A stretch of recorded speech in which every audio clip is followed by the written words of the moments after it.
Nous sommes en 1961 dans un petit village des monts Cantabriques au nord de l'Espagne, appelé San Sébastien de Garabandal, peuplé de 300 habitants répartis dans 80 maisons de pierre au pied de la colline. Ce village, complètement isolé du reste de la région, vit encore comme au début du siècle. Les logements n'ont ni eau courante, ni chauffage, si ce n'est celui de la cheminée.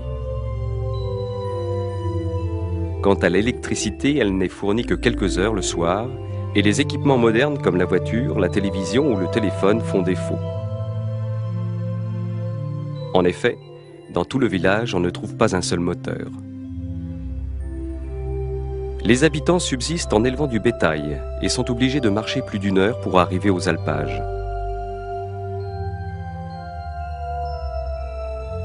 Tous les membres de la famille prennent part aux travaux de la ferme, comme ici, à la rentrée du foin qui sert de fourrage pendant les hivers rigoureux.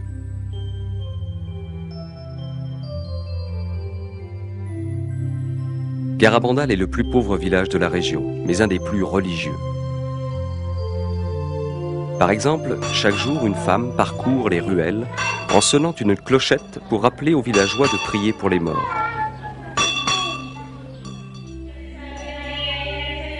Chaque soir, les habitants se retrouvent dans la petite église et récitent le chapelet et les litanies de la Vierge Marie. En fin de semaine, le curé de Cosillo gravit la montagne à dos de cheval pour célébrer la messe et entendre les confessions. Tel était Garabandal en 1961.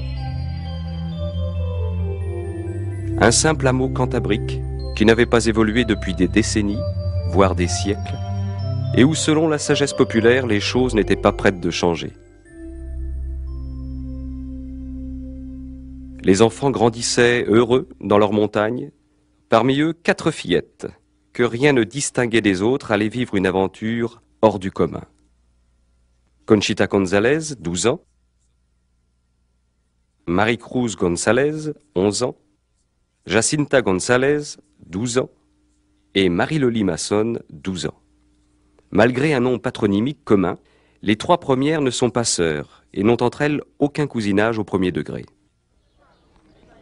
Il faisait encore jour en ce début de soirée du 18 juin 1961 lorsque les 4 petites filles décident de s'amuser un peu en allant chipper quelques pommes dans l'arbre de l'instituteur à la sortie du village.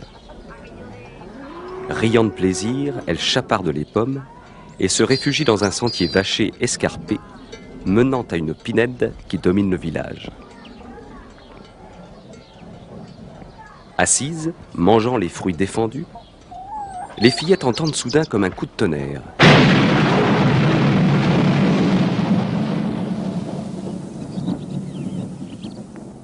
Et commencent à se sentir mal à l'aise d'avoir volé des pommes. Brusquement, Conchita renverse sa tête en arrière, les yeux fixés au ciel. La voyant ainsi, les autres se mettent à crier et s'apprêtent à courir le dire à leur maman lorsque la même chose leur arrive. Un ange, enveloppé d'une vive lumière, se tient devant elle. On dirait un petit garçon de 9 ans, mais semblant doté d'une force invincible. En un clin d'œil, il disparaît et les fillettes retrouvent leur état normal. Émues par cette expérience, elles courent à l'église du village. Un ami les voit et leur demande pourquoi elles sont si pâles. « C'est que nous venons de voir un ange », répondent-elles. Bientôt, tout le village ne parle plus que de cela, même si tous mettent leurs paroles en doute.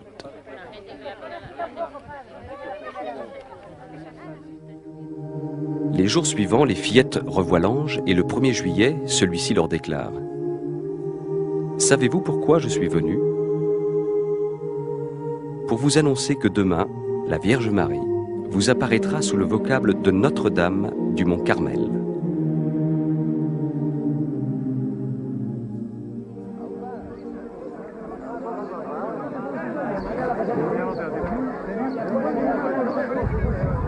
À présent, la nouvelle des apparitions se répand aux alentours et le 2 juillet, une foule nombreuse attend l'apparition annoncée de la Vierge Marie. Vers 6 heures du soir, en chemin vers le lieu habituel des apparitions, les fillettes tombent soudain à genoux sur les pierres. Dans une lumière brillante, elles voient une belle dame, debout, accompagnée de 2 anges. Elles reconnaissent l'un d'eux, c'est celui qu'elles ont déjà vu. La Vierge leur dit qu'il était l'archange Saint-Michel. Au-dessus de ces personnages, elles voient un cadre flamboyant, au centre duquel apparaît un triangle contenant un œil.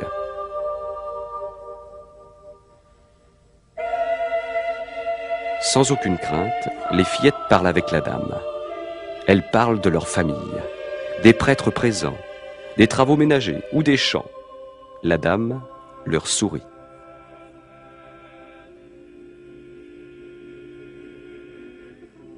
Conchita déclarera après que c'était comme si elles avaient parlé à leur maman rentrant de voyage. Après l'extase, les gens voulurent évidemment savoir à quoi ressemblait la dame. Dans son journal, Conchita l'a décrite ainsi. La Vierge Marie apparaît en robe blanche et manteau bleu, couronnée de petites étoiles. Ses pieds sont cachés, ses mains sont ouvertes. Elle porte un scapulaire sur l'avant-bras droit de couleur marron. Sa longue chevelure ondulée brun foncé est partagée au milieu. Elle a un visage ovale et un nez long et délicat. Sa bouche est très jolie, avec des lèvres plutôt charnues. Son visage, de couleur sombre, est plus clair que celui de l'ange. Il est différent. Sa voix est envoûtante. C'est une voix inhabituelle que je ne peux décrire. Aucune femme ne ressemble à la Vierge Marie, ni par la voix, ni par quoi que ce soit. Bien entendu, les apparitions de la Vierge Marie aux 4 fillettes avaient un sens caché. Marie voulait se servir de ses enfants simples et sans prétention pour transmettre un important message à toute l'humanité. Elle le fit à sa manière, en mère douce et aimante. Lors de sa 2e visite, elle arriva avec son enfant dans les bras et les fillettes furent remplies de joie lorsqu'elles virent Jésus leur sourire.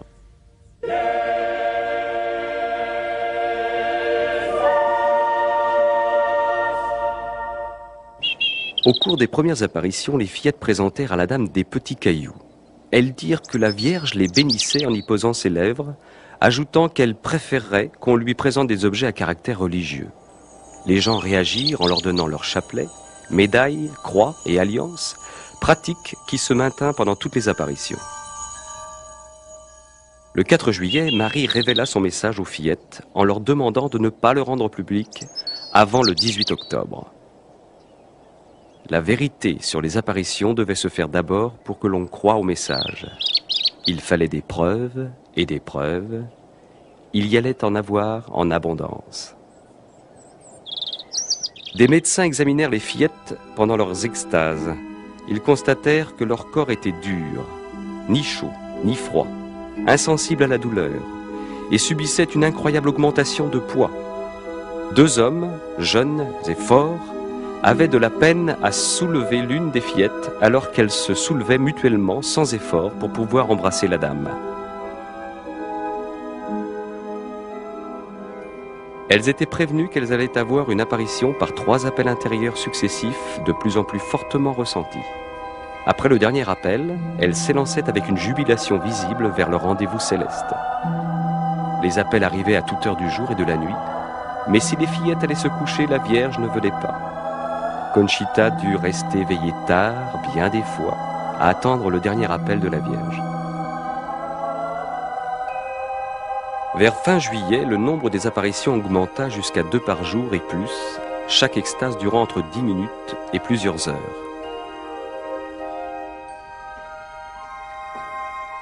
Le visage des fillettes était transformé d'une beauté intérieure surnaturelle.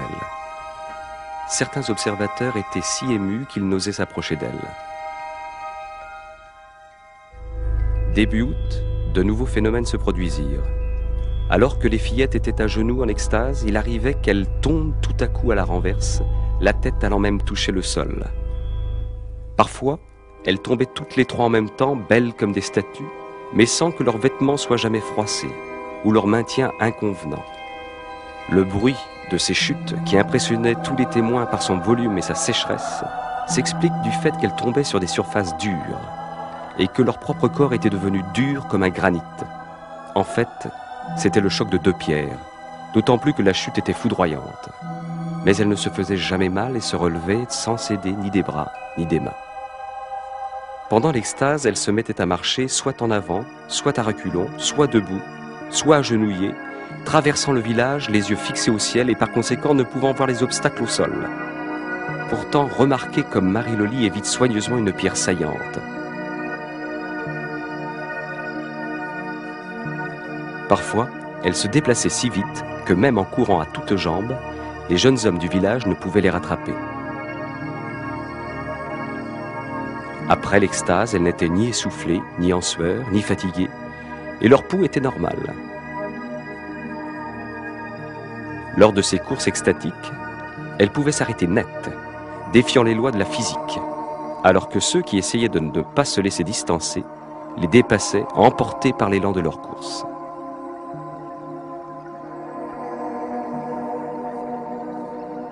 Les fillettes avaient constamment un crucifix à la main, crucifix qu'elles tendaient aux spectateurs pour qu'ils le vénèrent. Elles ne savaient pas toujours qui avait posé ses lèvres sur la croix, car pendant l'extase, elles ne voyaient qu'elles-mêmes et l'apparition. Sur ordre de la Vierge, elles tendaient le crucifix à celui ou celle que Marie leur désignait oralement. Un jour, après une extase, Conchita apprit que tous ceux qui avaient baisé la croix étaient des prêtres en civil.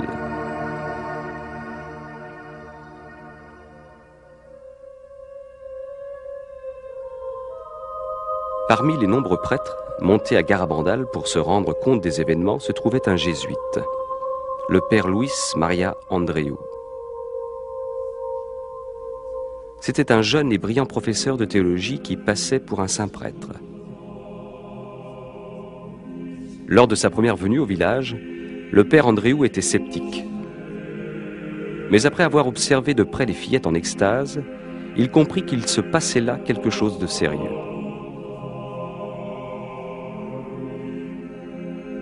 Cette nuit-là, il était dans la foule et observait les voyantes en extase dans la Pinède, où avaient souvent lieu les apparitions.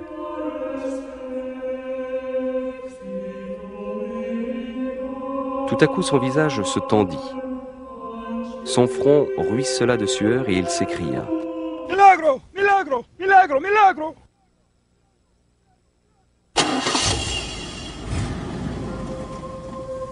Le lendemain, à l'aube, sur la route du retour avec ses amis, il déclara « Quel cadeau m'a fait la Sainte Vierge !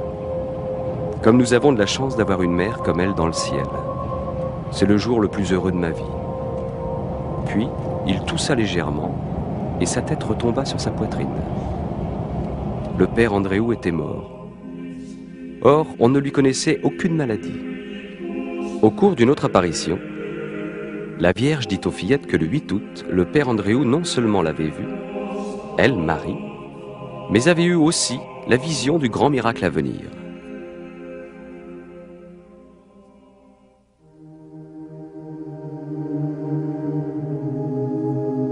Quand elles étaient en extase, l'un des lieux où les voyantes se rendaient le plus souvent était l'église du village, où elles priaient devant le tabernacle. Malheureusement, cela posa des problèmes. Les foules qui les suivaient à l'intérieur faisaient tellement de bruit que l'évêque fit fermer l'église.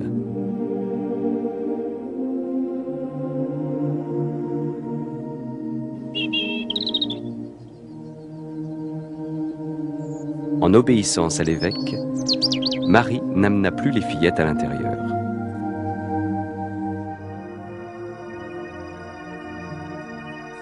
En ce début d'octobre 1961, les extases des 4 enfants restaient toujours un mystère pour tous. Une fois tombés en extase, personne ne pouvait les en tirer. On avait beau les pincer, les piquer avec des épingles, les brûler avec des allumettes ou leur verser du sable dans les yeux, rien n'y faisait. De puissants flashs d'appareils photo actionnés à quelques centimètres ne les faisaient pas sciller. Elles se mouvaient avec rapidité et précision en avant ou à reculons sans même voir où elles allaient, le cou tendu en arrière, ce qui aurait dû leur couper le souffle.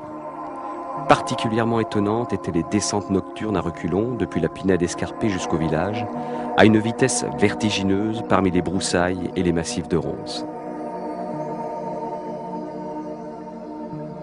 Des milliers de fois, les fillettes rendaient les objets bénis par la Vierge à leurs propriétaires qu'elles ne connaissaient pas sans la moindre erreur. Ces objets étaient en général empilés sur une table dans la maison de l'une d'entre elles, en son absence. Elles ne pouvaient donc identifier leur possesseur. Mais cela n'était pas un problème. Les petites voyantes prenaient les objets, les présentaient à la dame, puis, ne quittant pas celle-ci des yeux, se frayaient un passage à travers la foule, jusqu'à ce qu'elles en trouvent le propriétaire.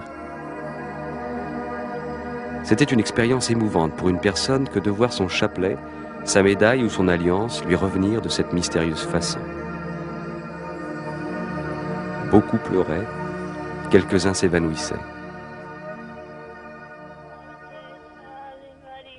Pendant les extases, les fillettes priaient différemment de leur façon habituelle. Écoutons un enregistrement original de 2 d'entre elles, récitant tout en marchant les yeux fixés sur leur vision le « Je vous salue Marie ». Y bendito es el fruto de tu vientre, Jesús. Santa María, Madre de Dios, ruega por nosotros pecadores, ahora y en la hora de nuestra muerte. Amén.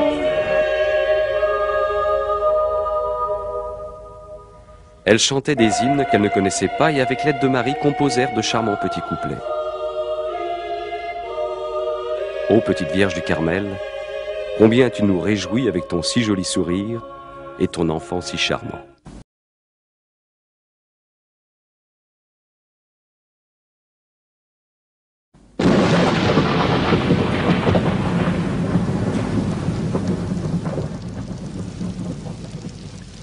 Le 18 octobre arriva, jour que les fillettes avaient annoncé comme étant celui où elles allaient donner le message de la Vierge. C'était un jour épouvantable, avec coups de tonnerre, éclairs et pluie glaciale. Des centaines de gens avaient fait l'effort de venir, espérant assister à un événement important. Le temps s'écoulait, interminable. Beaucoup, trempés, frigorifiés, découragés, partaient. Enfin, près de la pinède, les voyants d'une petite voix tremblotante lisent ensemble le message. Comme la foule n'entend pas, un homme le relit à haute voix. Nous devons faire beaucoup de sacrifices, beaucoup pénitence, visiter fréquemment le Saint-Sacrement. Mais avant tout, nous devons être bons. Si nous ne le faisons pas, un châtiment viendra. La coupe se remplit déjà.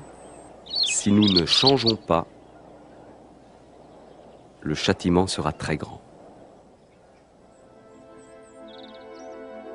Beaucoup repartirent déçus car ils attendaient autre chose, beaucoup plus spectaculaire. Mais tel était le message. Bref et à propos. La plus aimante des mères venait dire à ses enfants en un langage simple ce qu'ils devaient faire pour éviter le châtiment de Dieu, qui dépasserait tout ce que l'on pouvait imaginer.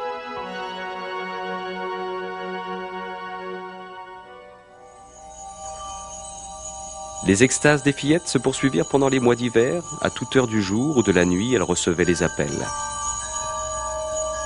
Les injonctions de la Vierge Marie à la conversion, au changement de vie par la pénitence et les sacrifices étaient graves. Dès qu'elles tombaient en extase, les fillettes ne sentaient plus rien. lors d'une forte tempête de neige, des amoncellements de neige se formèrent sur les bras tendus de Conchita. Elle restait impassible. Une autre fois, elle ne réagit pas à l'impact des grêlons qui frappaient de plein fouet ses yeux grands ouverts. Durant le printemps et l'été 1962, les visites de la Vierge et de Saint-Michel se poursuivirent. S'il n'y avait pas de prêtre disponible au village pour donner la communion aux fillettes, Saint-Michel la leur apportait. L'hostie était seulement visible pour elles. Il leur apprit à la recevoir avec respect. D'abord à bien se préparer, puis à communier et enfin à faire l'action de grâce. Mais les prêtres étaient sceptiques sur ces communions invisibles pour le public. Comment pouvait-elle recevoir la communion d'un ange alors que seul un prêtre avait le pouvoir de consécration? Les fillettes posèrent la question à l'ange. Il leur dit qu'il prenait les hosties dans les tabernacles de la terre.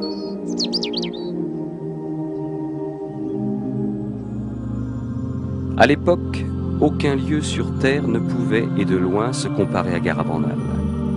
La Vierge Marie semblait prendre possession de tout le village. Elle guidait les fillettes en extase pour descendre chaque rue. Parfois, elle chantait le rosaire en marchant avec la foule qui les suivait. Elles entraient dans chaque foyer.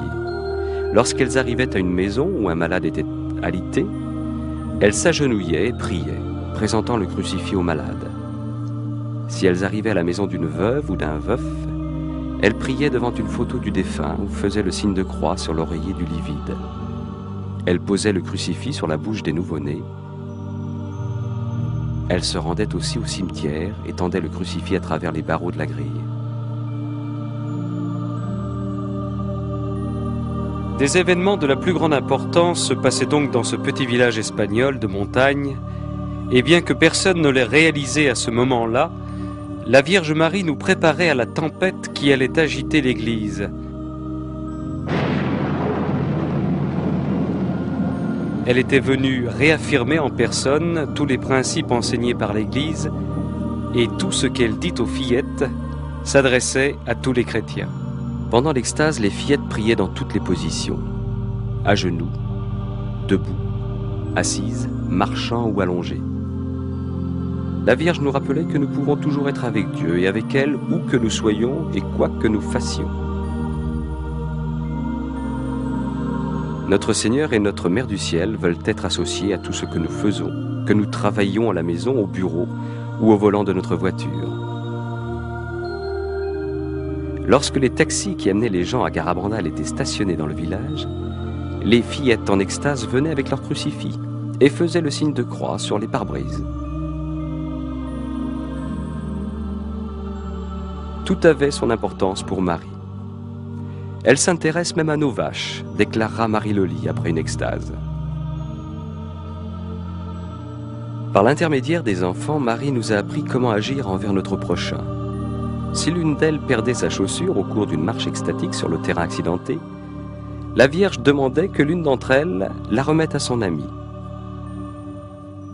Parfois, alors qu'elles marchaient deux par deux en traversant le village, elles se séparaient, chacune prenant un itinéraire différent, mais toutes deux restaient en extase, et lorsqu'elles se retrouvaient, elles s'embrassaient. Chaque fois qu'elles marchaient ensemble, elles allaient bras dessus, bras dessous, ou main dans la main.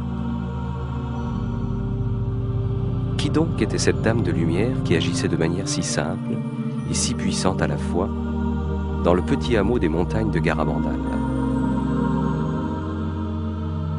Ceux qui n'ont jamais tout à fait compris son rôle n'avaient qu'à regarder le crucifix qu'elle demandait aux fillettes de présenter aux assistants. Elle était la mère du Christ et n'avait qu'un désir: nous conduire à son Fils Jésus, sauveur de l'humanité.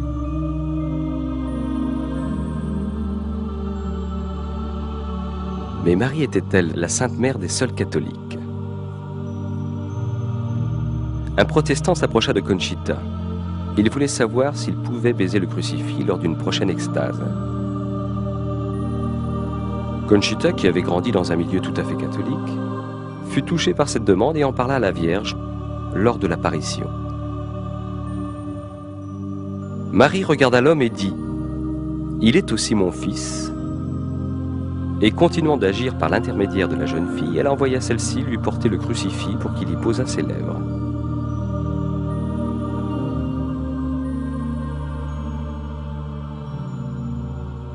Tout ce que les fillettes vivaient alors devait leur paraître avoir un avant-goût du ciel. Mais le ciel n'était pas pour tout de suite. Les enfants, comme nous tous, devaient continuer à vivre au fil des jours dans la réalité d'un monde de plus en plus malade. Dans les annales de Garabandal, les 19 et 20 juin 1962 sont deux nuits que l'on n'est pas près d'oublier. On entendit les fillettes en extase crier de peur. Le voile se leva et il leur fut donné d'entrevoir des événements futurs. Elles virent des désordres partout. L'Église persécutée dans le monde dominé par le communisme. Elles apprirent qu'au moment où les choses seraient au plus mal, Dieu enverrait un avertissement surnaturel que tout être humain verrait et ressentirait. Puis, bien que la Vierge fût présente dans leur vision, elles furent terrifiées à la vue des châtiments futurs que Dieu pourrait envoyer si le monde ne changeait pas après l'avertissement et le grand miracle, qui moins d'un an après le suivra. À la demande de la Vierge, les villageois présents, c'est-à-dire pratiquement tout le village, se tenaient à distance. Mais ils furent si troublés par les cris des fillettes que le lendemain, tous allèrent se confesser et communier.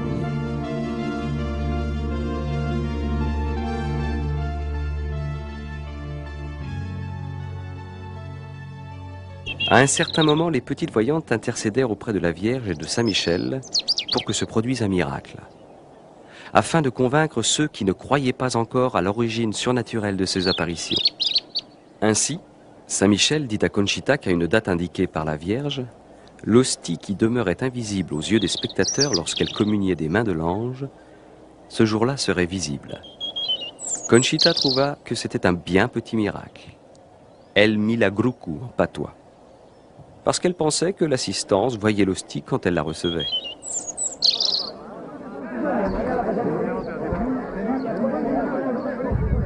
Le jour annoncé, 15 jours avant, par Conchita arriva.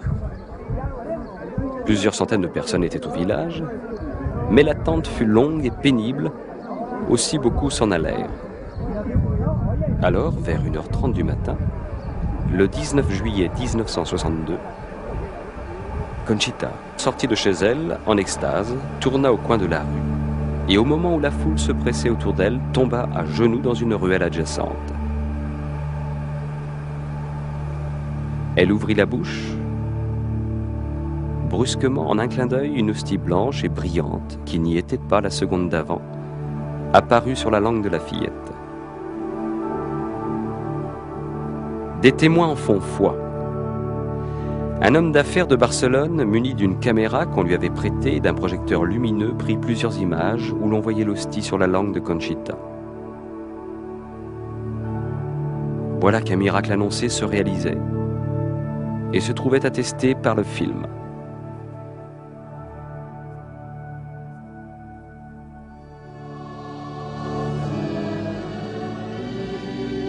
En décembre 1961, à 1500 km de Garabandal, un autre événement allait avoir des répercussions au sein de l'Église.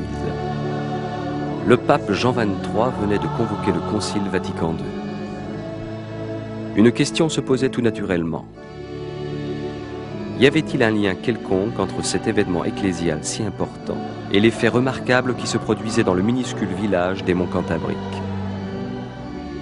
Oui, quant à la simultanéité, la durée dans le temps et les concordances des dates, 1961, 1965. Oui encore, car la Vierge en parlera souvent aux voyantes. Par exemple, en état d'extase, on entendait une fois Conchita répéter les paroles de la Vierge. « Ah, le concile sera le plus grand de tous les conciles. Ce sera un succès, c'est bien. Et aussi on vous connaîtra mieux, et vous vous réjouirez encore davantage. » En janvier 1963, les visions avaient cessé pour Marie Loli, Jacinta et Marie-Cruz. Seule, Conchita continua d'en avoir, mais elle se faisait de plus rare et plus espacée. Cependant, Conchita et Marie-Loli se mirent à avoir des locutions. Une locution est une voix intérieure, sans effet visuel.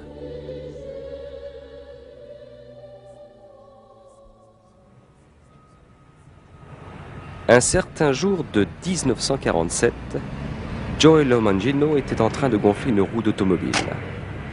Le pneu explosa et il reçut la jante en pleine figure.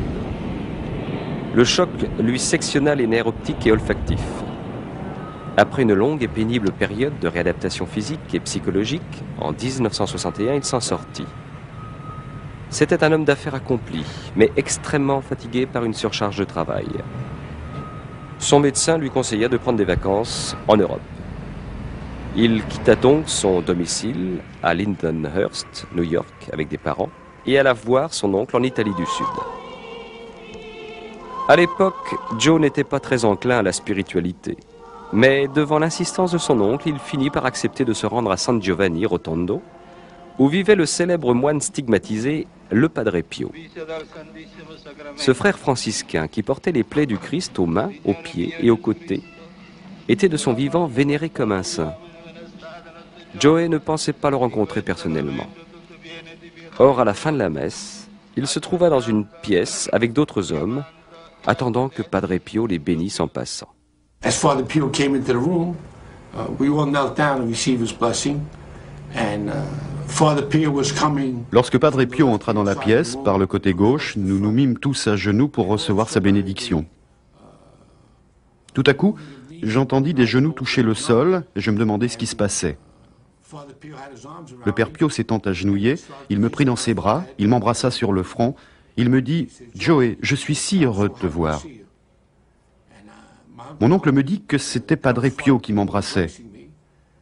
Je ne savais que dire, parce que j'étais quasiment le dernier arrivé et personne n'était au courant que je devais venir ici. Même moi, je ne savais pas que j'allais voir Padre Pio.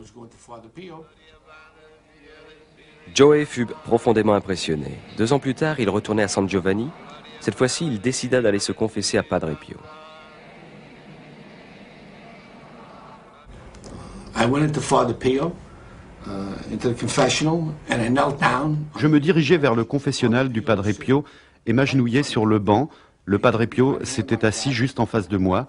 Il me prit par la main, comme ça, et ça m'étonna un peu parce que j'étais habitué au confessionnal américain, avec la grille. Il me dit alors en italien, « Joey, confesse-toi ». Mais pour être tout à fait honnête avec vous, je dois dire que j'étais embarrassé parce que je ne menais pas une vie droite. J'étais bouche bée et je ne savais que dire. Alors Padre Pio me prit par la main, comme ça, et me redit « Confesse-toi ». À nouveau, j'eus beaucoup de mal à lui parler. Puis dans un anglais parfait, il me dit « Joey, te souviens-tu quand tu étais dans un bar avec une femme nommée Barbara? Te rappelles-tu les péchés que tu as commis ?» Évidemment, je m'en souvenais et j'en transpirais tellement que j'étais mal à l'aise. Mais Dieu me fit la grâce de réaliser que si je devais subir tout cela pour retrouver le bonheur, ça en valait la peine. Je croyais vraiment que le Padre Pio pouvait m'aider. Alors bien sûr, quand il mit à jour tous mes péchés, et j'avais l'impression qu'il y en avait des milliers, il me dit en italien, « Le regrettes-tu » Je répondis, « Oui, je le regrette. » Alors il me donna l'absolution, et mes yeux se mirent à rouler dans mes orbites. Je me frottais les yeux, comme ça, j'avais la tête qui tournait comme une girouette. Je ne cessais de me frotter les yeux, et ma tête ne cessait de tourner. Alors tout d'un coup, mon esprit s'éclaircit complètement, et Padre Pio posa sa main stigmatisée sur mes lèvres, comme ça. Je baisai les stigmates, il me donna une petite tape sur la joue et me dit en italien, « Joey, un peu de patience et de courage, et tout ira bien. » J'avais 33 ans et je me sentais jeune et joyeux, comme un adolescent de 16 ans. J'avais la ferme intention de me corriger. Je regrettais tous mes péchés que j'avais commis dans ma vie. Je me sentais si bien et si purifié que je ne voulais avoir de contact avec personne, de peur qu'en parlant, je perds de la grâce reçue. Mais une autre grâce était encore réservée à Joey, lorsqu'il s'agenouilla avec les autres hommes pour recevoir la bénédiction de Padre Pio. Lorsque je fus blessé ici, en 1947, je perdis l'odorat et on m'a suturé tout le long. J'avais une fracture de 7 cm et demi en haut du visage. Je perdis non seulement la vue, mais aussi l'odorat. Aussi, lorsque je m'agenouillai pour que Padre Pio me bénisse et que je sentis brusquement une forte bouffée de parfum de rose qui émanait de ses mains, je sursautai sous la violence et la nouveauté de la sensation et me plaquai contre le mur, les bras en l'air, comme ça, pour me protéger. Je ne savais pas ce qui m'arrivait. Padre Pio baissa ma main et me dit en italien « Joey, n'aie pas peur ». Et il me toucha comme ça le bout du nez et je retrouvai l'odorat que j'avais perdu depuis mon accident en juin 47, 16 ans auparavant. La paix et la joie envahirent Joey et il ne voulait pas quitter San Giovanni. Mais son compagnon de voyage lui rappela qu'ils avaient convenu de passer une partie de leurs vacances à un endroit nommé Garabandal. Lorsque Mario me rappela que nous devions partir pour Garabandal, je dis « Mario, comment sais-tu que c'est vrai? Ce n'est peut-être pas une véritable apparition, c'est peut-être un piège du démon pour me faire perdre les grâces que je viens de recevoir. Allons demander à Padre Pio ce qu'il en pense. » « D'accord, dit-il. Bien entendu, les prêtres chez Padre Pio nous accueillaient toujours merveilleusement. Nous allâmes donc les voir et je leur dis « Je voudrais parler à Padre Pio. Est-ce possible ?» Le prêtre répondit « Mais oui, Joey. » Alors nous avons pris rendez-vous et sommes revenus dans la journée. Nous saluâmes Padre Pio dans le cloître, je m'agenouillai et demandai « Padre Pio, est-ce vrai que la Vierge apparaît aux 4 petites fillettes de Garabandal ?» Il répondit « Oui. » Et je dis « Padre Pio, dois-je y aller ?» Il répondit « Mais oui, pourquoi pas ?» C'est comme ça que tout s'est passé, ayant reçu l'assurance de Padre Pio qu'effectivement la Vierge apparaissait et qu'il me permettait d'y aller. Je n'ai plus eu peur et j'y suis allé.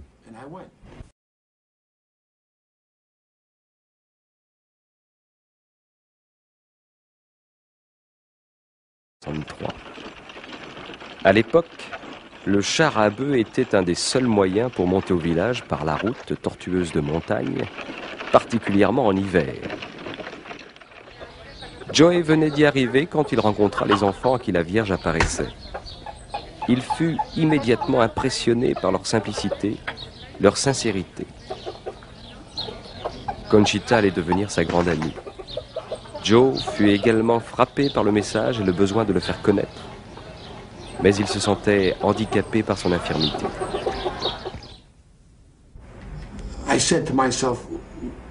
Je me dis, que puis-je faire pour que le Padre Pio et Garabandal soient mieux connus dans le monde? Que puis-je donc faire? Que peut bien faire un aveugle? J'étais si timoré qu'enfant à l'école, je n'étais jamais monté sur l'estrade. Joey rentra chez lui.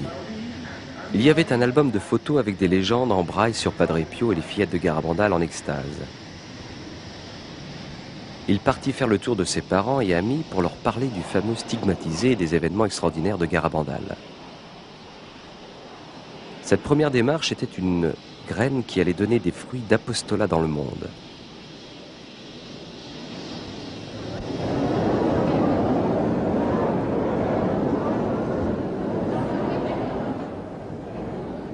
Le 26 décembre 1962, puis début de juin 1963, Conchita stupéfia ses auditeurs par cette prophétie. Après le pape Jean XXIII, il n'y aurait plus que 3 papes avant la fin des temps, ce qu'il ne faut pas confondre avec la fin du monde. Le 19 mars 1964, fête de Saint-Joseph, Conchita eut une locution dans la Pinède. La Vierge lui dit que le jour du grand miracle, Joey Lomangino retrouverait définitivement la vue. Le 18 juillet 1964, Conchita eut une autre locution lui disant que le lendemain du grand miracle, le corps du père Luis Andreu serait retrouvé intact dans sa tombe.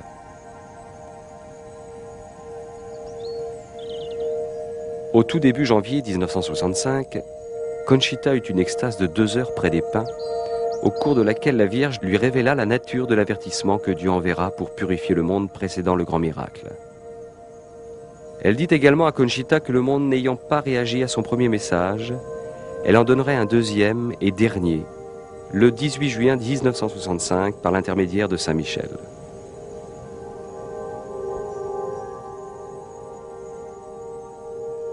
Voyons maintenant les grands événements annoncés à Garabandal.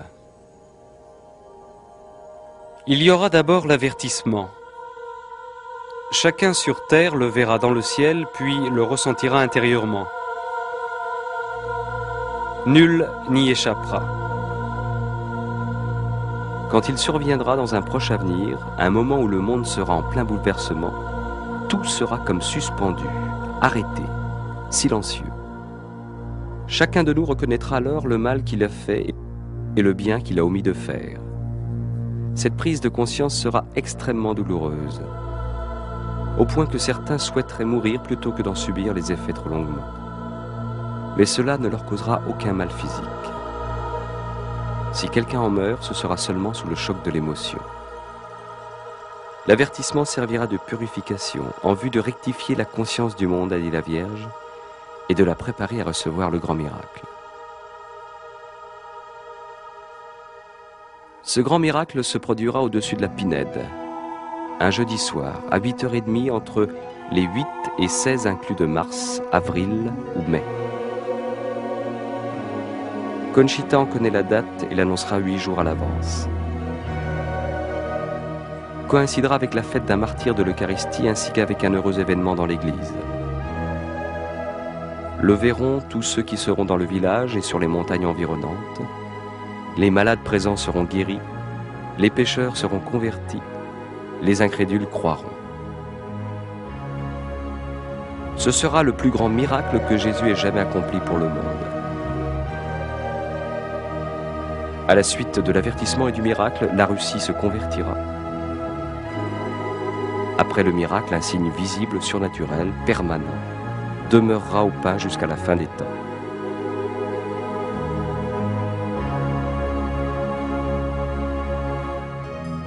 Si le monde ne change pas après ce miracle, Dieu enverra le châtiment. Il sera bien pire que tout ce que l'humanité pourrait s'infliger à elle-même et sera la conséquence de ses propres crimes.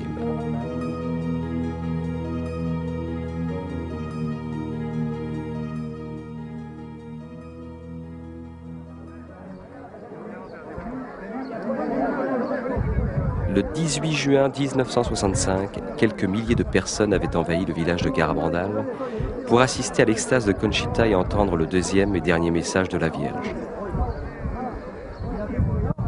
Une fois encore, la foule dut attendre. Tard, dans la nuit, Conchita entra en extase. Elle tendit la croix aux lèvres de 3 personnes, puis Saint Michel lui transmit le message. Comme on n'a pas accompli, ni fait connaître au monde mon message du 18 octobre, je vous annonce que celui-ci est le dernier. Auparavant, la coupe se remplissait. Maintenant, elle déborde. Beaucoup de cardinaux, d'évêques, de prêtres vont par le chemin de la perdition et entraînent beaucoup d'âmes avec eux. On donne de moins en moins d'importance à l'Eucharistie. Vous devez éviter par vos efforts la colère de Dieu sur vous. Si vous lui demandez pardon avec une âme sincère, il vous pardonnera. Moi, votre mère, par l'intercession de l'archange Saint Michel, je vous demande de vous amender. Vous voici au temps des derniers avis. Je vous aime beaucoup et je ne veux pas votre condamnation. Priez-nous sincèrement et nous vous exaucerons. Il faut vous sacrifier davantage. Pensez à la passion de Jésus.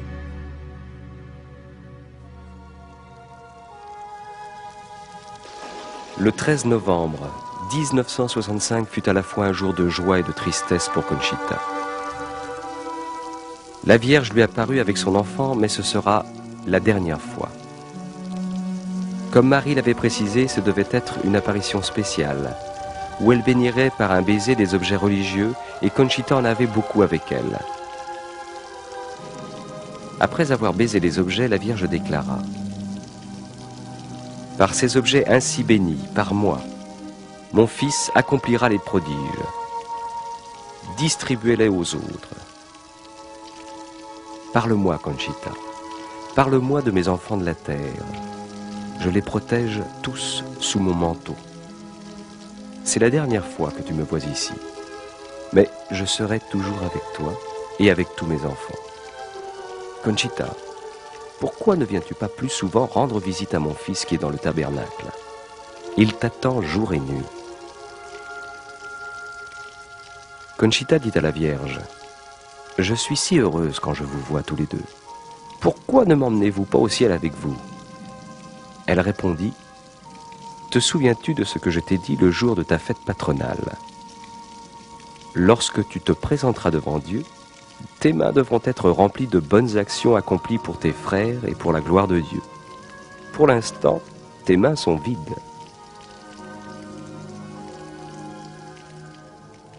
Tout était fini. Les moments de bonheur où Conchita était en présence de sa mère du ciel et de l'enfant Jésus étaient passés. Bien qu'elle continuait à sentir leur présence. Elle dit: « Il me laissait l'âme dans la paix et la joie, avec un grand désir de surmonter mes défauts et d'aimer de toutes mes forces les cœurs de Jésus et de Marie qui nous aiment tant. »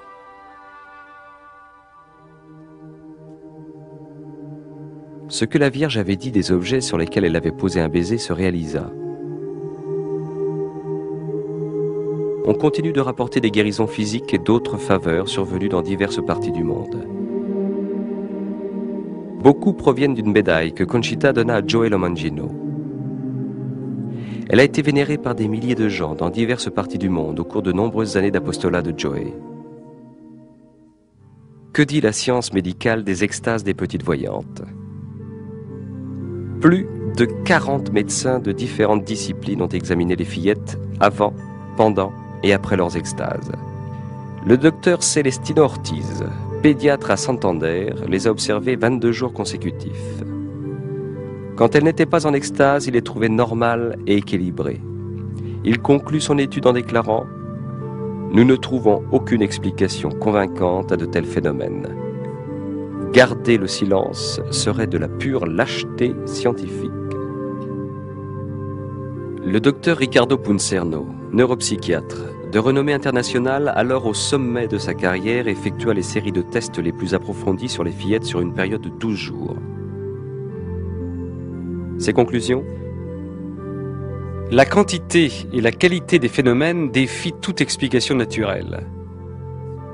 Il déclare: d'un point de vue strictement scientifique, on ne peut nier la possibilité d'une cause surnaturelle dans tous ces phénomènes.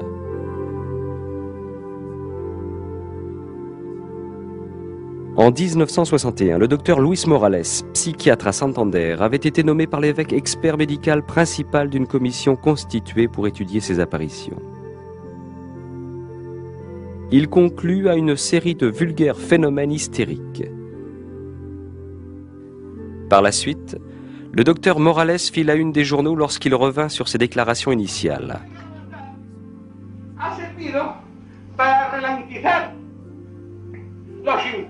Le 30 mai 1983, avec la permission de l'évêque, il donna une conférence publique à l'Athénéo, la plus grande salle de Santander.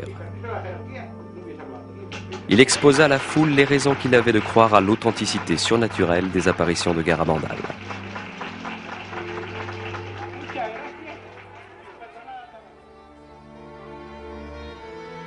Dès les premiers jours des apparitions, les fillettes voulurent entrer dans la vie religieuse. Mais cela ne devait pas être. Pendant qu'elle était en pension chez les carmélites missionnaires, Conchita eut une locution avec Jésus. Il lui dit qu'il ne désirait pas qu'elle se fasse religieuse, mais qu'elle reste dans le monde pour porter témoignage.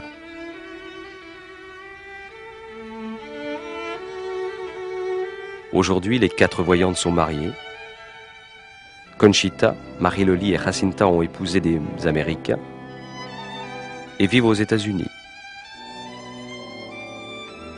Marie-Cruz est restée en Espagne et a épousé Ignacio Caballero en 1971. Ils vivent maintenant à Avilés et ont 4 enfants.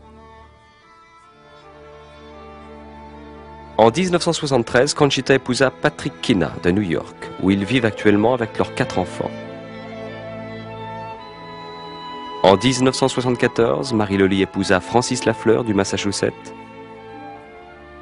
Ils ont 3 enfants.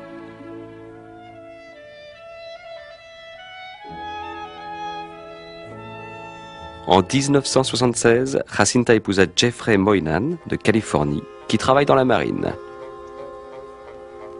Ils ont une fille.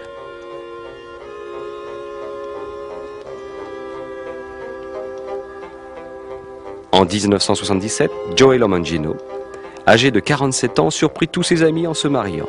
Il épousa Marilyn Luther du Michigan et ont 2 fils, Joseph et John. Joey poursuit son œuvre apostolique depuis New York.